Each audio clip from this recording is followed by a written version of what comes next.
What's up, you guys? We are here for our weekly manifestation oracle message.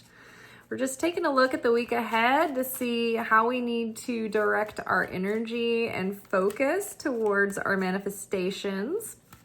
And I'm guessing that it's going to be vroom, vroom, I go, like my nephew used to say when he was little, when he would want to go ride his little motorcycle around. He'd say, vroom, vroom, I go. But I think we're, all engines go, like this Aries supermoon that was Monday night. It's like everybody keeps asking about it being Tuesday night, but my calendar, and it's the astrological planner, so hopefully the Magick of I planner would get the astrology right. That's the whole point. Said Monday, but everybody's like, supermoon Tuesday. It's like Aries supermoon. I'm like, I don't know. I always thought that the supermoon was only like a full moon, but I guess the supermoon is just when the moon's closest to the earth. So I don't know. Maybe it doesn't have to be full to be super. I'm not sure. Every moon's super to me. Oh gosh. Okay. Just a note, my teacher from the Kabbalah Center, the head teacher, the Rav, I guess, he never really boasts that title, but Michael Berg was teaching during Rosh Hashanah that this coming year had the numerical value, the same numerical value as the word judgment. And basically the vibe of this year, which our energetic new year just started, or spiritual new year just started, the energetic new year starts in the month of Aries, but the spiritual new year starts in Rosh Hashanah. And basically it was that the consequences of our thoughts would be, like the judgment would be very swift. So, and it would be a very binary year. There wouldn't be a lot of shades of gray. You'd either be under chaos or blessing, depending on the energy that you're putting out. Normally, there's this gap of time and space that allows mercy for us to sort of shift our consciousness and take different action. But that gap is closing this year. It's becoming smaller. And so the consequences of our consciousness and our thoughts and our energy are going to be more immediate. Well, I literally felt that in real time tonight for sure. They already say that if you are a spiritual person, that you are trying to be a tzaddik, a righteous person, that you are under what is called direct supervision from the Creator. And so if you do a bad, you're going to get that ruler slap from the universe a lot quicker, because for a righteous person, their actions weigh heavier on the scales. And so a righteous person who's bringing light into the world tips the scale for the side of mercy, more so than a person who's just sort of skating by. Same for if a righteous person does a negative action, then they affect the scales more extreme than, say, a person who just sort of floats by. So it's so important. The reason of the direct supervision and the quick slap on the wrist is not to be harsher or meaner in a punishing way, but to get your attention faster, because the universe needs the tzaddiks to be bringing light in and be repairing the world and being of service to others. And so if we are bogged down having to go through processes and correcting for our negative actions and weighed down by judgment, then we're too distracted to be bringing light into the world. So it's almost say, an Olympian athlete's coach. They're going to be a lot harder on their athletes because it's greater stakes, right? It's not like you're just doing a regional competition, for your gymnastics, right? You're competing against worldwide elite athletes for the gold medal. So, and this isn't even just something frivolous like sports, not to undermine people's careers in sports, but it's not usually life or death where sports are involved, but this is the fate of mankind. So that's why the universe will try to get your attention faster so that you can like wake up and be like, oh yeah, I don't need to be doing this. It's going to just turn into chaos, or it's going to lead to negative consequences. I need to get back on track because I'm affecting the cosmic scales more so than another person. So this literally happened to me in real time tonight. I woke up this morning with the intention of being joyous and, having a light heart and a light spirit, because that is the point of the week of Sukkot. The more like joyful and light and appreciative you are, the more you can draw down blessings and light for the year. Well, obviously, the opponent, so where there's the greatest light, there's going to be the greatest darkness. So if you're going to be, a great light and a great servant of God, you're on the hit list for the opponent. It's like you've got a target on your back. So you can guarantee, if you're like, yeah, it's important that I'm going to be lighthearted and joyful today, it's almost like you're guaranteed to have challenges. And so it's like you've got to prepare yourself and fortify yourself. Well, I've been so busy with the holidays and with like stuff with work. It's just been extra busy at work and extra stressful at work and like extra intense. And so my nervous system is just run down and my adrenaline is just run down this morning. And I was so tired, and emotionally I was exhausted, from just everything that's been going on. And then even more, and like there were personal feelings that were difficult to deal with today, just in my own personal life. And so I just I couldn't shake myself out of this sadness and this feeling of downness and lack of luster. And I went into work and it just started snowballing. Like I went into work and it looked like everything was gonna be great because I went in, I was closing, and I had a party of 18 people. And I never get like that, kind of like night, hardly. Not just like on a regular, unless it's like a private party and I'm sharing it with somebody or whatever. So I was like, wow, I'm finally getting my comeuppance. And the 18 top, which is going to be like the bulk of my income for the evening, they start arriving, like they trickle in, and just like 5 people have shown up. And so I get their drinks started and we're waiting on the rest of the people to show up, and they wave me over and they're like, I guess it's just going to be the 5 of us. No one else is coming. And I was like, your 18 turned into a 5. And they're like, yeah. And I'm like thinking, okay, they have no idea how hard it was to set up that table. It was like we had to squeeze them in, bring in more furniture, and like move things around. And physically, I like pulled a rib out of place while I was doing it. So my back was like killing me. And I'd watered all 18 glasses and all the menus were set.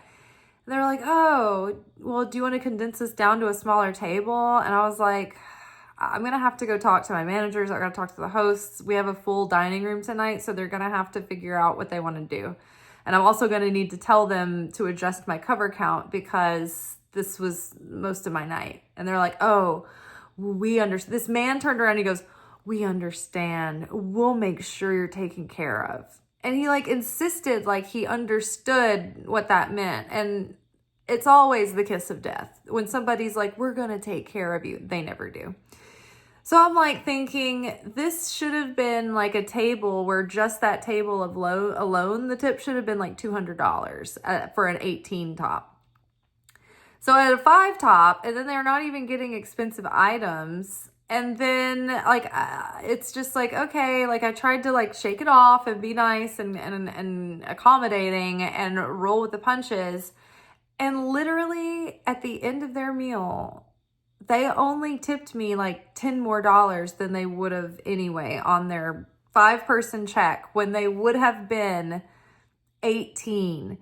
And it's like, dear God, like that is a whole week's worth of grocery money that you just screwed me out of because you didn't have the couth to make sure that you didn't overbook by 18 people. Like, how many places can even sit 18 people?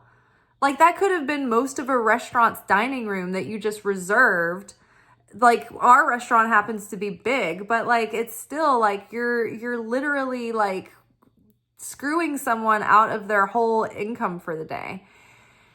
And then gave me $10 extra, which wouldn't buy one cocktail, wouldn't buy one fast food meal. Like, I gave more than $10 to the homeless man begging on the street the other day who held up the sign. Like, I was infuriated, and I was like, oh my God, I've got to get over this because it's only going to start getting worse from here. And it did. It was like the other tables that I had, they were all like splitting things and barely ordering anything, and then also obnoxious to me on top of it.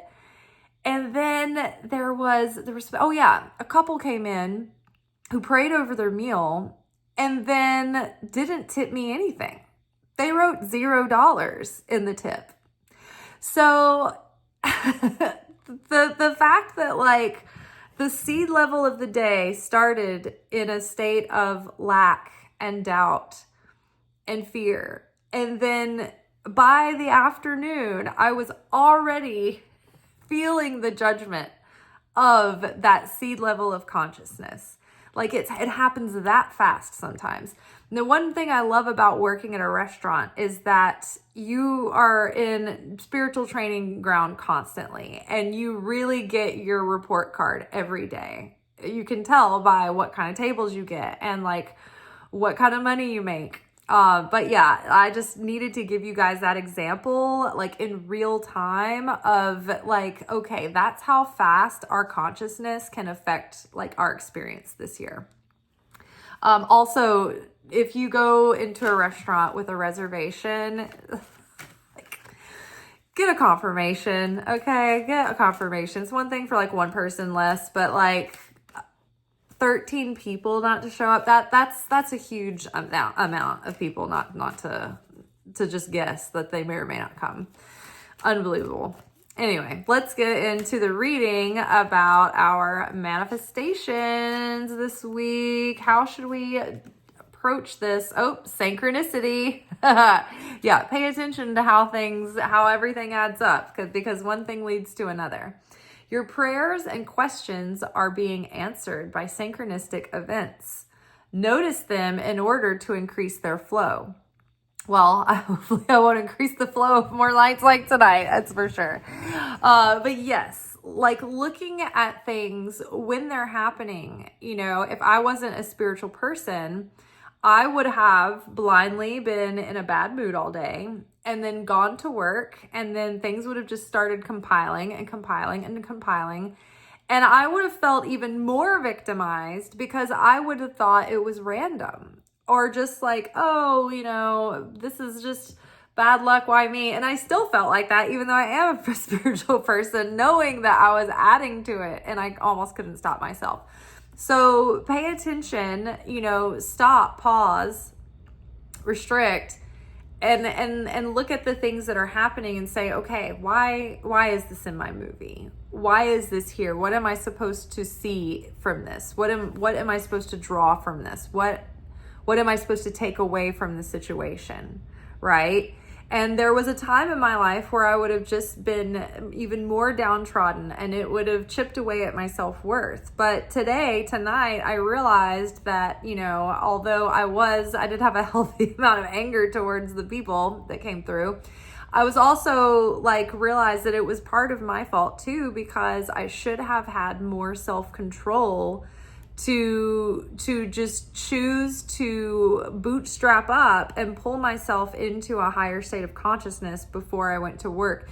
Even if I could have hit, you know, deeper appreciation, and if I could have used my spiritual tools, right? But I was so tired, you know, and so worn down. And so this is why we have to have these daily rituals where we keep our tank full. Because even though we might keep our tank full, it's still going to get empty. It's still going to get hard, right? So even when we're trying, you know, things can still slip. So pay attention to synchronicities. All right. Woo. Okay, let's see what this is. Healing the heart. You're a powerful healer. Keep up the great work. Amazing. And so like as we learn to heal ourselves, it's like it also helps heal other people around, you know, just even by our little achievements and changing and transformation, other people notice it, and then they have more confidence in themselves that they can change and that they can heal and that they can, you know, transform. You know, that we're living in times where it's all too easy to just want to give up and be overwhelmed, and it's easier to just escape and numb out and check out. But the world needs us. Everything needs us right now. I was just looking at Instagram for like 1 second before I turned on this my phone to do the video, and there was a man trying to save the rainforest because they're like you can hear the chainsaws in the background, and they're like gonna build a road right through this area, and it's like the ecosystems are so fragile, and the untouched, like pristine beauty, and the ancient forests down there are so sacred. And I'm just like, I don't know what to do. Like, I'm trying to save the rainforest. I'm trying to save the flotilla. Like, trying to save my money. Trying to save a health insurance. Like, what do we do? The world needs so much. And so we can't, like the people that do care, we can't burn out and we can't give up. You know, it's our, every time I think that no one is out there watching these videos or nobody sees my posts on social media, you know, it just feels like no one ever reacts to them. No one ever responds. And then when they do, it's like, it's rare. And then sometimes though, just when I think like, am I wasting my days and years? Is anybody even seeing any of this? Like, God's seeing it, but is it making a difference for people? And then somebody will send me a message that tells me that like I am the one voice that they are like, you know, that's helping them get through the situation that they're going through. And so I'm like, oh yes, okay. It's like it's landing somewhere, right? And you're probably that person for somebody in your life and you don't even know it. So, you know, your presence can be healing for another person. But also we have to, you know, prioritize our healing too, because many times we go through life and everything just goes so fast and we don't have time to really sit and reflect or do that inner work, you know, do that inner self-study and the healing. And in the Kabbalah Center, they always teach that like this feeling of overwhelm, like what can I do to help the world? Like, it's like I'm one person and I'm trying so hard to do these actions that will, you know, move mountains. And what they say is that the most powerful thing you can do to tip these scales, actually the inner transformation in your own self. It's like, the Rav Berg used to say, one person can change the world because all we have to do is change each and every one of ourselves. And if everyone was doing that, or if at least a critical mass of people were doing that, then the scales would be tipping, and that more and more people would be conscious about their choices and about their actions. And the problem is that most people aren't conscious of their choices and then their actions, and even the way that their consciousness affects the energy field around them. And that informs what matrix is being shaped around you, right? And so, yeah, I mean, as we learn that, and like the more we become aware of it, the more conscious we can be, then we can see, oh, this is a domino effect. Like I did tonight. It's like, oh gosh, in real time, I can see how my mood in the morning affected me, you know, within that day. but also a great consciousness can affect you very, very quickly too. So that's part of our healing. All right. Set your sights higher. Okay. Increase your standards and expect more for yourself. Don't settle. So yes, maybe you've gotten in a routine, maybe something that you've worked on, you've kind of like fallen off, or it's plateaued, or maybe you've gotten comfortable in a state of being, and it's time to break out and do something bigger and try something new.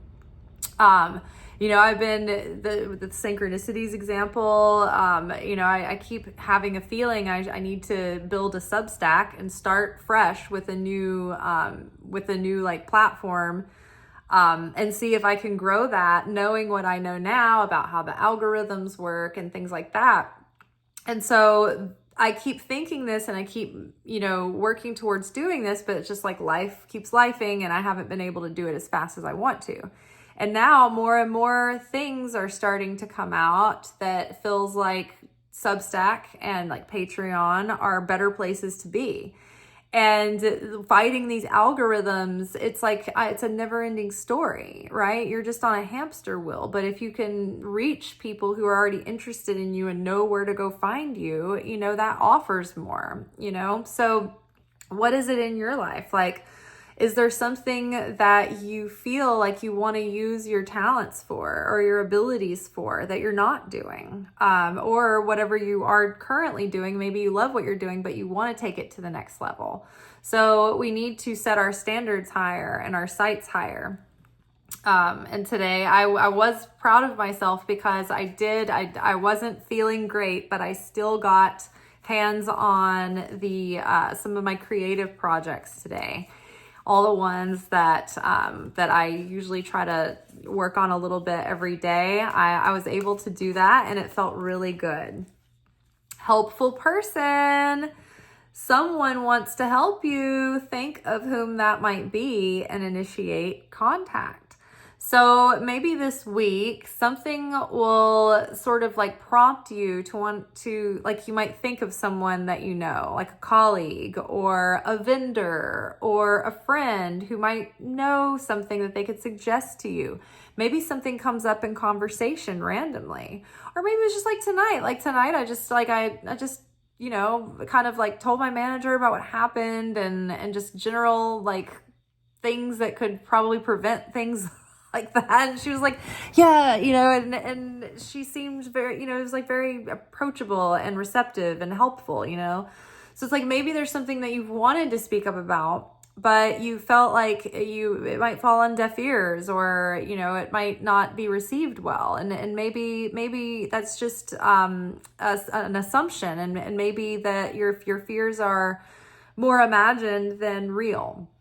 But yeah, either way, whenever this card comes up, I always run into someone random that leads to some gig or something, or they tell me about something that makes a difference. So they might tell me about an app, or a way to do something that would help increase what I'm doing now. So, it's going to be different for everybody. But look for that helpful person this week. All right. Ooh, Ringmaster of Scrutiny, discernment, clear vision, and details. So yes, pay attention to what you're doing. That might be where the helpful person comes in. They might be able to give fresh eyes to what you're working on and look with a different level of discernment. Like, when you've read something you've written like so many times that it's like you can't proofread it anymore. Like, you're not able to see or like hear it the way that like a set of fresh eyes can look at it and like see what's going on. Same deal. It's like, I feel like these are two tied together. I feel like it's important that we pay attention and we use discernment and we get really clear on our vision. But I think also that this helpful person will help you get even clearer on your vision and help you tend to the details. Like, for example, I give myself as an example to you guys, so it's helpful, not because I'm like self-obsessed.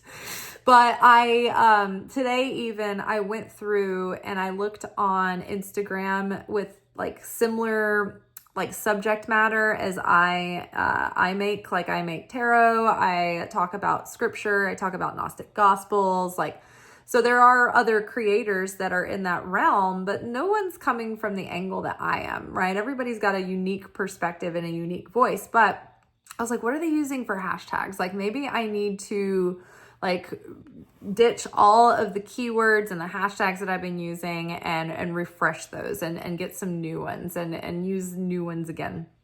And so I went and I just did that. I was like, okay, this is like the nitty gritty, very detail oriented, but you never know how something that seems like little, or, oh, I don't feel like I have time to think about that right now, and it's not on the priority list. Like, sometimes that could be like something that would be a key element in pushing the wheel, right?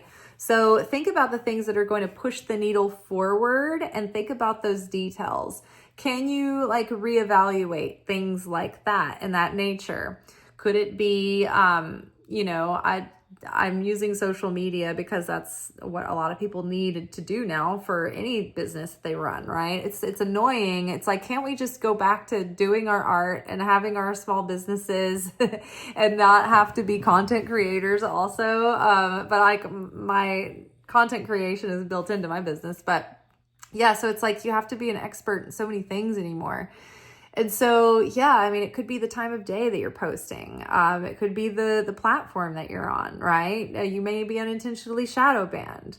Are you making a physical product? Are you, thinking about like localizing that instead of focusing all on the online market where there's so much competition? It does yield the most wealth in the end because you've got the volume, but can you build your brand locally? Right? And start getting legs that way.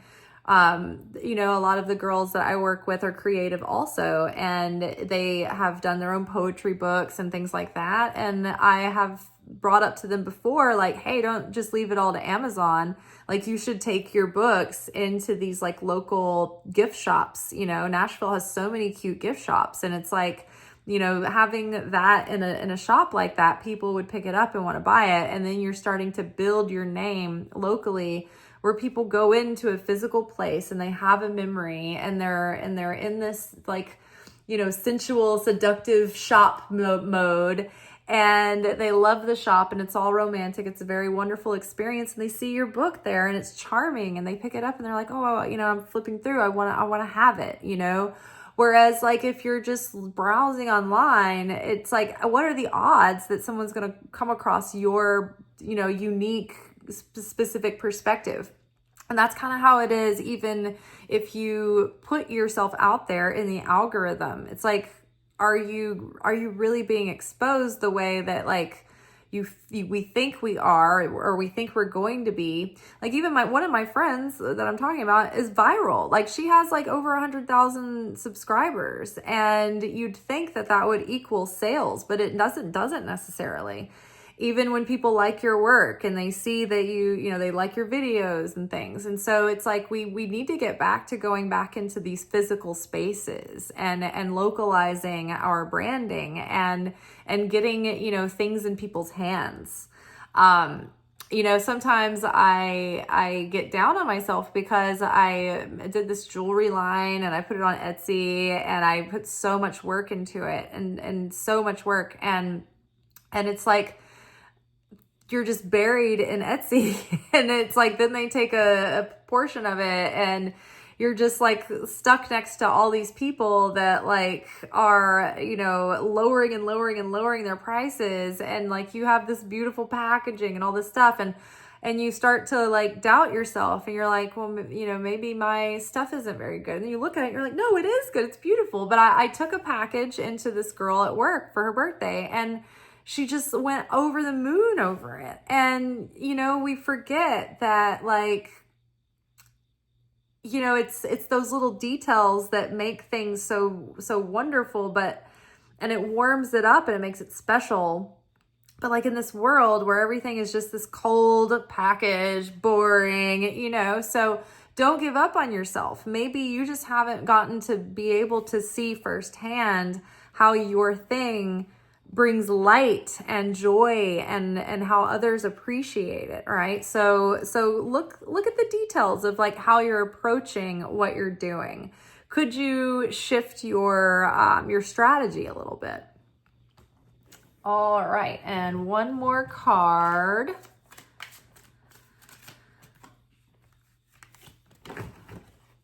Winged Wise Ones. Okay, this card comes out all the time for us. This is angelic help and miraculous aid. So double emphasis here on helpful people and helpful angels. So ask your angels, invite them in to help you, because sometimes angels can't intervene because you haven't invited them to. We have free will. Angels are here. They are forces of nature. They're forces of things that have a purpose, and they serve a purpose. And so you can ask them and invite them to help you with things, and they will get to work. They will put themselves to work to help you. If you're a conscious person and you have sovereignty and you're high vibrational, then they really want to help you, right? They're on the side of wanting to tip the scales for the cosmos for good too. So don't forget to ask your angels into your day, into your life, have your angels become friends. I personally set a circle around myself every morning during my prayers, and I invite the angels in. And I can tell you from experience that I've been in some pretty scary situations and have been unharmed and have gotten out of it with like miraculous safety. And I always chalk it up to my angels that have helped me. Like, for instance, we had a really severe tornado come through my neighborhood in this area a couple of years ago. And the streets behind us were leveled. It looked like a war zone back there. And the forest behind us, like there's several acres of it that were just folded over. And now it's like this really weird, creepy, jungly area to go through with all these like fallen trees that have grown up with all these vines. Now so it's really neat. But at the time, it looked terrifying. And that tornado, I swear, I had gone to sleep and I had put out clothes on my bed that night because I just had a weird feeling. I had no idea about the weather. I just was like, for some reason, I just feel like I need to put clothes at the end of my bed tonight. And so randomly I woke up in the middle of the night, like 1 a.m, and it was quiet. There was lightning, like a lot of lightning flashing. I was like, interesting. It didn't sound like it was raining or storming or anything.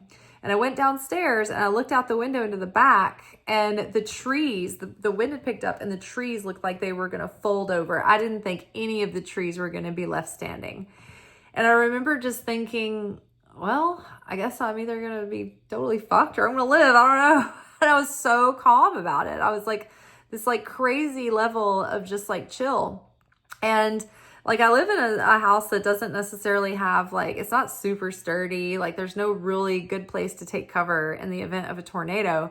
And I prayed at that moment and I kept calm, and I just knew that I was either it was either my time or it wasn't. And I called the angels, and the next day when the sun came out and we could go see what happened, my entire street was untouched.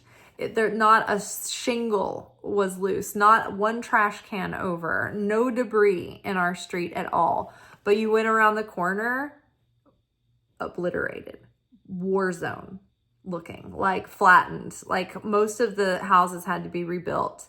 And the park, like the acreage of the park that was just flattened. And now everything is like, having to regrow and all of that. So again, I chalk it up to the fact that every single day I invite my angels into my day, my life, and they're my friends. They're with me all the time. And so I have a relationship with them. And so I suggest that you do the same, because they will be more involved in pointing things out or sending people your way. But they need to know that you want them there and that you're willing, and that you don't want to just do it all yourself, because we have free will. And so, we have to invite them. They're not just going to intrude. They're not going to barge in. All right, y'all, let's review real quick. We've got watch out for the synchronicities and signs. They're pointing us in a direction or warning us about not going in a direction. Healing heart. So you are a powerful healer. Keep up the good work. So as we heal ourselves, others will heal as well. Set your sights higher, raise the bar, increase your standards, and expect more. Don't settle. We've got helpful people. We've got ringmaster of scrutiny. So helpful people, someone wants to help you. Think of who that might be and contact them. They could be in your email right now.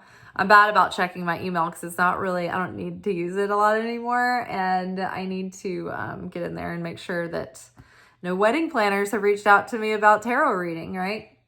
And ringmaster of scrutiny, discernment, clear vision, and details. So get a really clear vision, choose wisely, use your savvy, right? And pay attention to the details. Don't let those details slip, because even if it's something like, for instance, today, it was like, okay, it doesn't seem like a big task that I did for my brand, but going through and refreshing your hashtags and your keywords and stuff, that actually makes a lot of difference. So, winged wise ones, ask your angels to help.